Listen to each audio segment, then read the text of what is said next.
We're going to talk about eating disorders. And first, I'll start out with telling you where you can get more information. So, first, we're going to talk about eating disorders. And let's see where you can get more information. And that's from the National Institute of Health. And there's that information right there. You can freeze the screen if you want to. And so, you can find out more about eating disorders at nih.gov. You can also email them at nimhinfo@nih.gov. So what are eating disorders? What are they? The eating disorders anorexia nervosa, bulimia nervosa,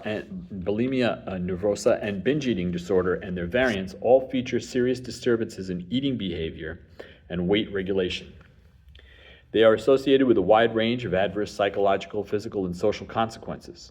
A person with an eating disorder may start out just eating smaller or large amounts of food, but at some point their urge to eat less or more spirals out of control. Severe distress or concern about body weight or shape, or extreme efforts to manage weight or food intake also may characterize an eating disorder. Eating disorders are real, treatable medical illnesses. They frequently coexist with other illnesses such as depression, substance abuse, or anxiety disorders. Other symptoms can become life-threatening if a person does not receive treatment, which is reflected by anorexia being associated with the highest mortality rate of any psychiatric disorder. Eating disorders affect both genders, although rates among women and girls are about 2.5 times greater than among men and boys. Eating disorders frequently appear during the teen years or young adulthood, but also may develop during childhood or later in life. Now, what are the different types of eating disorders? Anorexia nervosa is the first one we're going to talk about. Many people with anorexia nervosa see themselves as overweight, even when they're clearly underweight.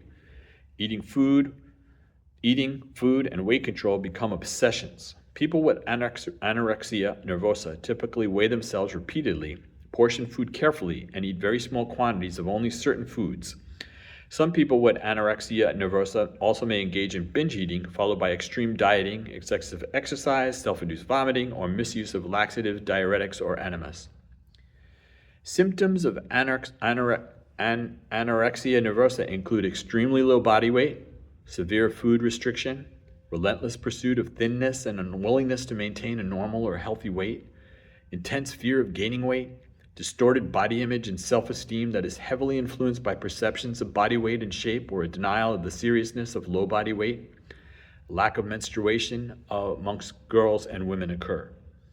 Some who have anorexia nervosa recover with treatment after only one episode. Others get well but have relapses. Still others have a more chronic or long-lasting form of anorexia nervosa in which their health declines as they battle the illness.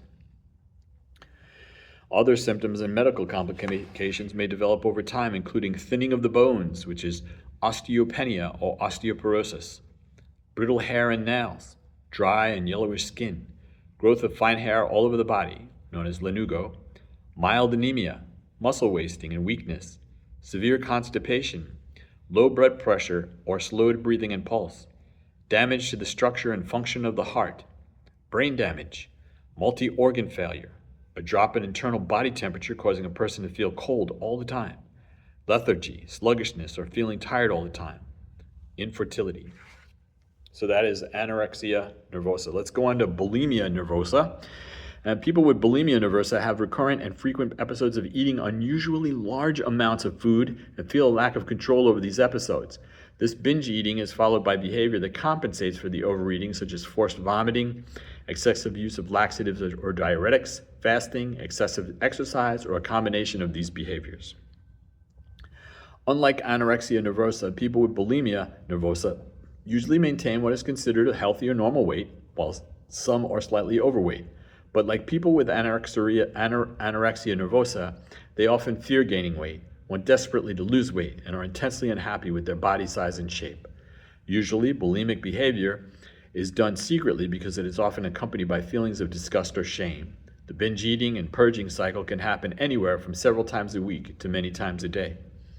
Other symptoms include chronically inflamed and sore throat, swollen salivary glands in the neck and jaw area, worn tooth enamel, and increasingly sensitive and decaying teeth as a result of exposure to stomach acid reflux disorder, and other gastrointestinal problems.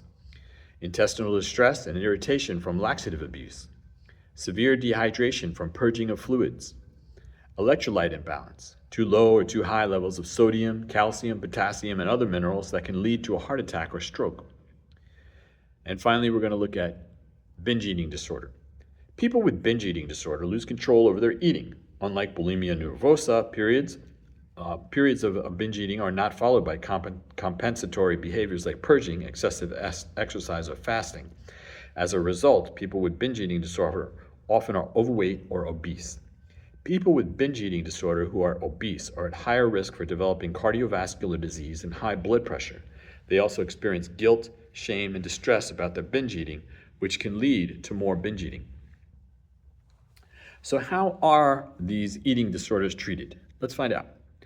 Typical treatment goals include restoring adequate nutrition, bringing weight to a healthy level, reducing excessive exercise, and stopping binge eating and purging behaviors. Specific forms of psychotherapy or talk therapy, including a family-based therapy called the Maudsley approach and cognitive behavioral approaches, have been shown to be useful for treating specific eating disorders. Evidence also suggests that antidepressant medications approved by the U.S. Food and Drug Administration may help for bulimia nervosa and also may be effective for treating co-occurring anxiety or depression for other eating disorders. Treatment plans are often tailored to individual needs and may include one or more of the following: individual, group, or family psychotherapy, medical care and monitoring, nutritional counseling, and medications, for example, antidepressants.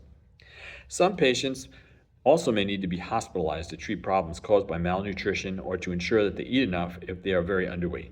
Complete recovery is possible. What is being done to better understand and treat eating disorders? Well, researchers are finding that eating disorders are caused by a complex interaction of genetic, biological, psychological, and social factors, but many questions still need answers. Researchers are studying questions about behavior, genetics, and brain function to better understand risk factors, identify biological markers, and develop specific psychotherapies and medications that can target areas in the brain that control eating behavior. Brain imaging and genetic studies may provide clues for how each person may respond to specific treatments for these medical illnesses. Ongoing efforts are also aimed at developing and refining strategies for preventing and treating eating disorders among adolescents and adults. You can find more information here, the National Institute of Mental Health, NIMH.gov. Thanks for listening.